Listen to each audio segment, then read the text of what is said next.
So this was an old illustration where I found a time-lapse completed for it, and I just wanted to provide a voiceover and just kind of get used to that whole process of retroactively viewing something and providing either insight, commentary, or getting used to hearing my voice in a way, because I don't particularly do this as a protocol. Usually I'll just do the drawing, get rid of it, and rinse and repeat.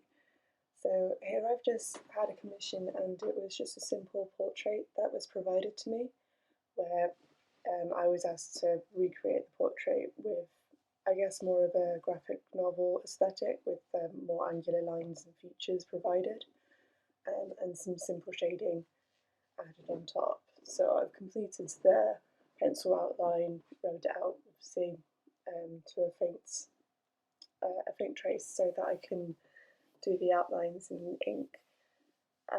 One thing I do find with ink is that I love it as a medium. It is, I wouldn't say unforgiving, but it's just one of those ones where I can't make a mistake, and if I do, I have to enact some creative liberations to fix it, which I quite like. I like ink just for its permanence. And yeah, it forces you to sort of always amend things on the fly. I mean, I guess you could be a perfectionist, but I mean, you're either way, you're going to end up doing hundreds and hundreds of brush strokes for the same result. One thing I do like is like, I've given myself more breaks in this time lapse. Sometimes I'll find myself that I can just focus for a really long period of time, whereas here I've kind of given myself like an hour or two to work on it, give myself a break, and then would resume or revert back to it. Sometimes it's useful, sometimes it's not. It's really dependent on the piece of work. But for this one, I think just because I was trying to get back into illustration and be more comfortable in producing artworks, it was a good approach to it. I do miss having really long periods of focus where I could just draw something for 6 to 8 hours solid and not have to have a break, because then in my mind I knew that once it was completed I didn't have to think about it again, and that was just kind of the way that I would discipline myself in my artwork. Whereas I think sometimes with allowing yourself breaks, for some people it might be better because you have more of a distance view and you know when is a good point to complete it.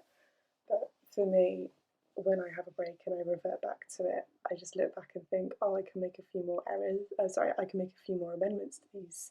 I can do this to make it look more closer to how I want it to be. And yeah, I think it's just the sort of typical artistic problem of never knowing when your work can be completed, which, yeah, this sort of lends itself more to. Some people may obviously be different, but that's just what I found myself when I was doing this piece. Now I'm just doing the layered shadows and whatnot. I do quite like that approach. Usually I'm not so paint by numbers in how I do my portraits, so it was a new approach and it was quite fun, to be fair. So I might review that going forward. But yeah, now it's just coming to the end of the time lapse, so that's pretty much how the illustration looks at the end of it, and hopefully I'll find some more to do.